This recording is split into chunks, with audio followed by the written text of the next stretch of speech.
I have had the Nikon ZR for just over a week. And the question I've been asked about this camera more than any other is how good is it?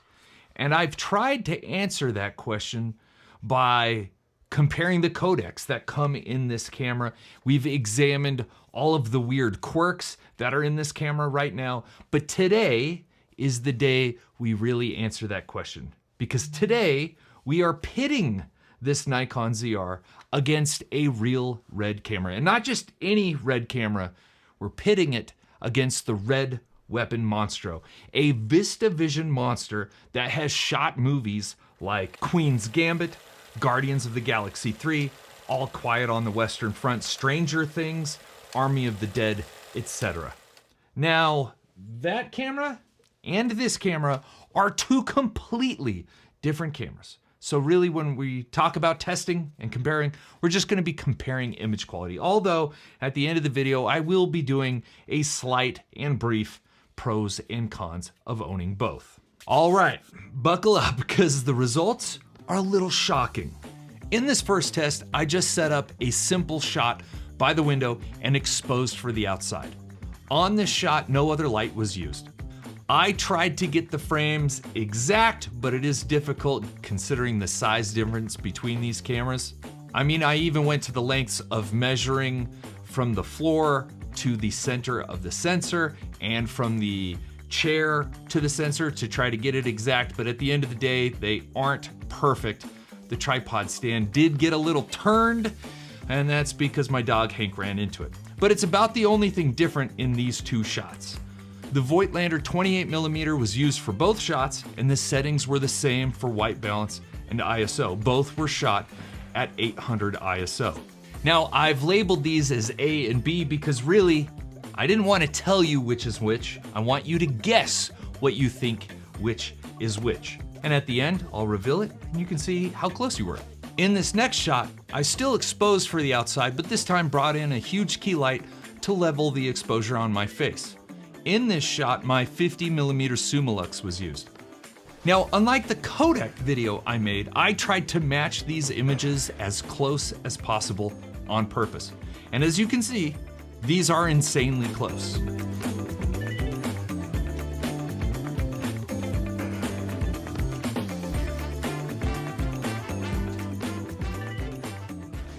But if I take my original field of view from both cameras, you'll be able to distinguish which is which. The Monstro, having the VistaVision sensor, offers a wider field of view, but also the Monstro is rendering the out of focus areas just slightly differently.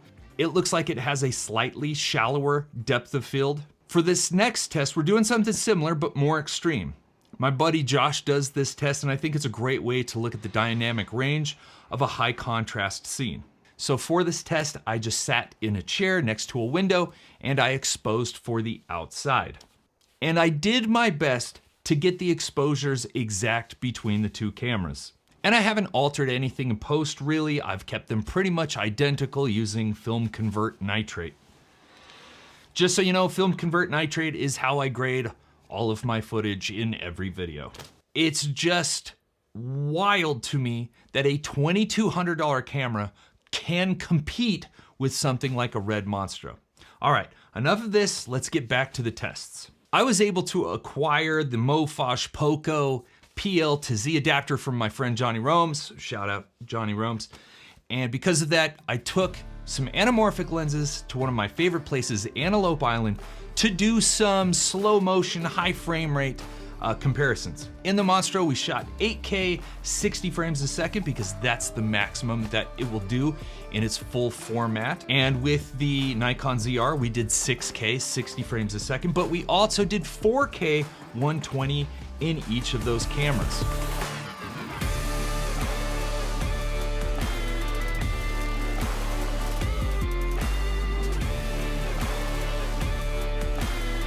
I mean, that was pretty badass. Nice to find some bison and to get a few that were so close. But anyway, compression ratios were kind of all over the place, and the Monstro had a limitation where I had to shoot 12:1 at 6K 60 instead of 7:1 or something like that, but I was able to shoot 6:1 on 4K 120. After Antelope Island, I came back here and set up this shot. This is my talking head, my A-cam. This is kind of how most of my videos are filmed. And so I wanted to see if the ZR could be a worthy replacement to my KX or the Monstro for this scene. Let me know what you think. In all of these tests, I'm basically putting the ZR in situations I would normally put my KX or my Monstro, because I really want to see, is it good enough to substitute at any time in any situation and make it believable. Remember, these tests are for my own personal gain. I'm doing this very selfishly to see how I want to move forward with my kit in 2026. The Nikon ZR is pretty interesting. Unlike a traditional RED camera, it does have native ISOs. Now I know the Gemini did this. It had a dual base ISO system. On the Nikon ZR, that is 800 and 6400. And pretty much what I've seen, if you preserve your highlights and underexpose a little and shoot an 800, the image quality is outstanding. It is an extremely clean image. But what happens when you shoot everything at 6400? And bring it down in post or leave it at 6400. How clean is the image then? Well, this morning I woke up bright and early, walked the dogs. It was super dark outside, so a perfect time to test that 6400 ISO. It's just before 7 o'clock. I'm taking the dogs out for a walk, and I thought I would try the high ISO setting, which is 6400, just to see how it does. It is not pitch black, but it is very dark. With 6400 and the lens at maximum aperture, which is 1.5, it's looking pretty good to me, but you never know until you take it home and see. I've got 3 additional clips here that I wanted to show you that I think illustrate the 6400 ISO point a little bit more. Just gives you a little more detail. We've got this first clip shot next to this church. Lens is wide open. Shot at 6400. Here you can kind of see the noise performance. Here's like the grain structure. And to me, that looks not just perfectly acceptable, but pretty darn good. I've heard from people that the noise at 6400 is terrible. Couldn't be further from the truth, but I do have an idea as to why they're getting the results they're getting, and we'll talk about that here in a second. But that's at 6400 ISO. I think it looks great. And also, fun fact, I don't have noise reduction on this. It's a raw clip. You're supposed to put noise reduction on it. I don't even think you would need it with this. Also, fun fact, I've never used noise reduction, period. I've never put noise reduction on any of my R3D clips. Nobody's complained ever about the noise in one of my videos. Next clip, also shot at 6400, but blown out to smithereens. Here you can kind of see the noise pattern a little bit more if I go, not better performance, but better quality. You can kind of see the noise. Yeah, it's there, but again, it's not bad, but the overall image is just smoked. It's white hot. But when I took this clip, I just made sure that I wasn't clipping. Even though it looks like it, on the waveform, I wasn't clipping. And if I come into my red raw settings, and I bring this down to like, let's say 640, obviously it's much darker, but that was like a proper exposure right here. This is what it would have looked like. It's pretty accurate. And now there's no noise at all. It's totally clean. Colors look awesome. This last clip is probably the most extreme example. Let's see. So this white hot mess right here in the middle is my dog Henry. You can see his leash. This is Hank. They're very hard to expose at the same time because one is black and one is white. With Henry, you can't see anything. It's just gone.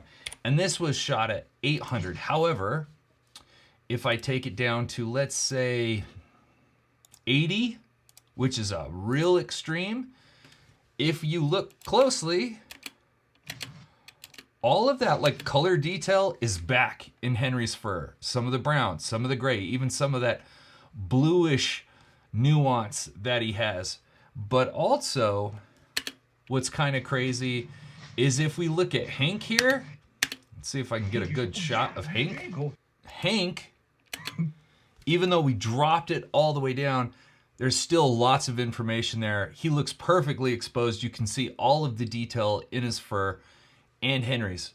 So at 800, this thing was like a white hot mess, but I didn't clip the footage.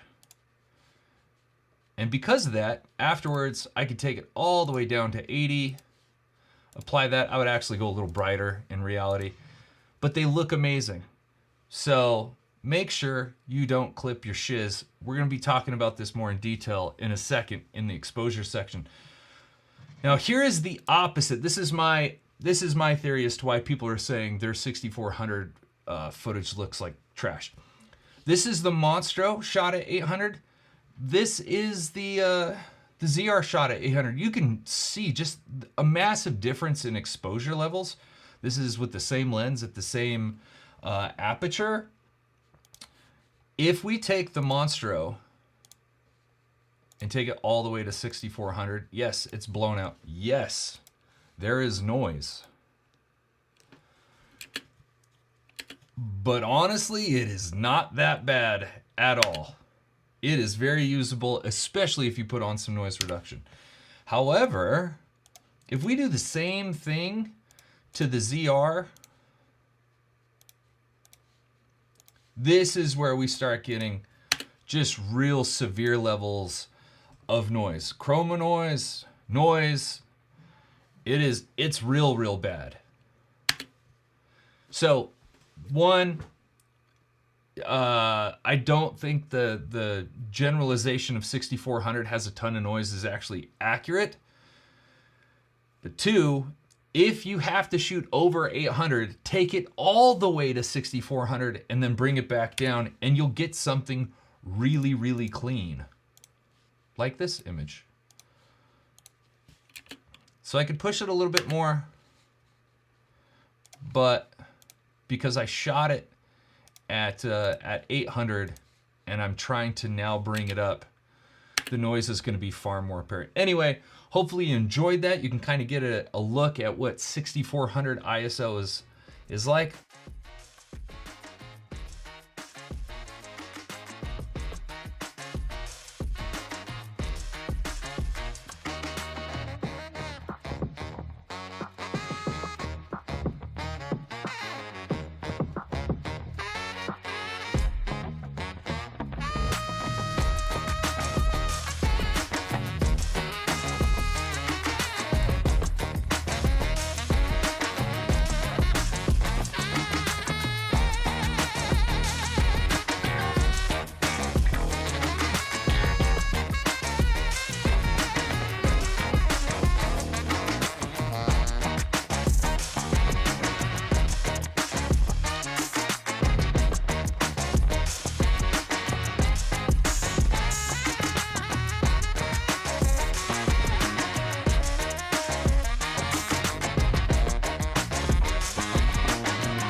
While there's more to a camera than just its image quality, it's incredible that I can even approach the image quality of my Red Monstro with a tiny compact camera that costs just $2,200. So when people ask me, how good is it? When we're talking about image quality, it's absolutely incredible. But I do have to add a huge if asterisk to this.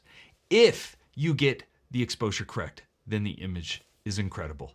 And I say that because exposing this camera is not nearly as simple as exposing my Reds. I did an extensive exposure test that basically broke my brain, and I'm not gonna cover it at length But if you want to see all of that footage from the exposure test, plus all of the test footage throughout this video and all of the codec comparison footage from that video, you can do so through the link to my Patreon down in the description below.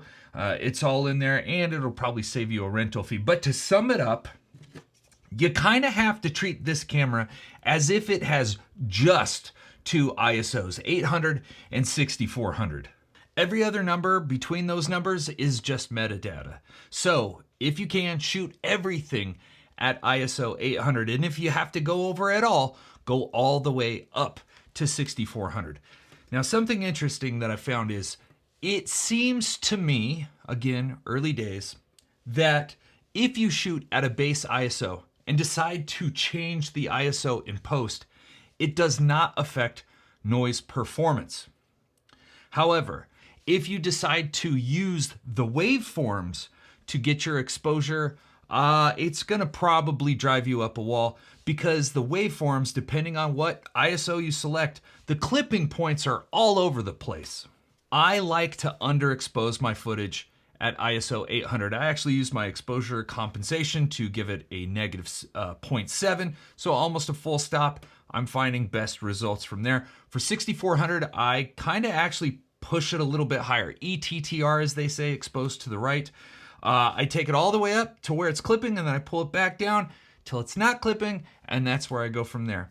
And again, this might change over some time, but I think this is a testament as to why Nikon needs to lean in to the red tools like the stoplight system for getting exposure. You will never use anything easier or simpler to get a perfect exposure than Red's stoplight system.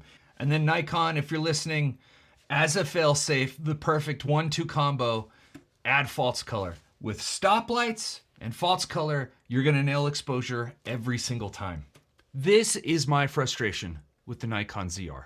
It's reliability, but not in the traditional sense of the word. I'm not worried about the Nikon ZR not booting up or breaking. I'm worried about, in a pressure situation, I'm not going to be able to get a perfect exposure or perfectly nailed shot when it counts. What makes Red so great is, yes, the codec, but there's more than that. It's the simplicity and the reassurance you get when you shoot with it. The menu is so simple to understand, and the tools help you nail the shot the first time. Recently, I just wrapped the biggest project of my life, where I shot everything on Reds, and while the image from the ZR is good enough to be thrown in as the A camera, I wouldn't trust it right now to get the shot when I needed it the most. 失礼なニコン様を読むただき申し訳ございません。日本語は私の母国語ではありません。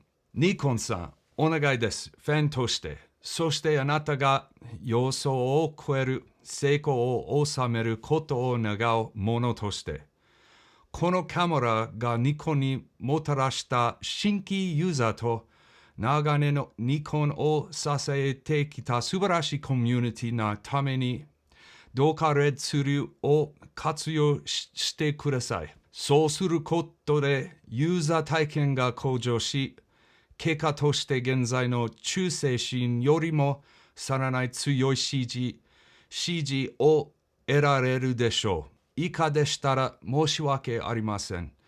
ただ、この件については非常に情熱的になっているのです。Beyond that, this camera is incredible. Its boot up time is unparalleled. It feels like a tank. The screen is and should be the new standard. The audio quality is a joy to work with, and its size will quite literally change the way I shoot moving forward. Thank you so much for watching this video and all of the other videos that I've done on the Nikon ZR. I am, at this point, going to take a much needed break and just go shoot with it and try to make something really cool. And ultimately, that's what I hope for you, whether it's on this camera or another camera. I mean, that's what this is all about anyway. It's just getting out there and making cool stuff. Anyway, thanks again for watching. If you have any questions at all, please let me know down in the comments below. I'm pretty good about answering each and every one of them. Just for fun reference, basically, everything except for the opening scene has been shot on the ZR. So all of this talking head like this, all on the ZR. Thanks again. I'll catch you on the next one. Peace.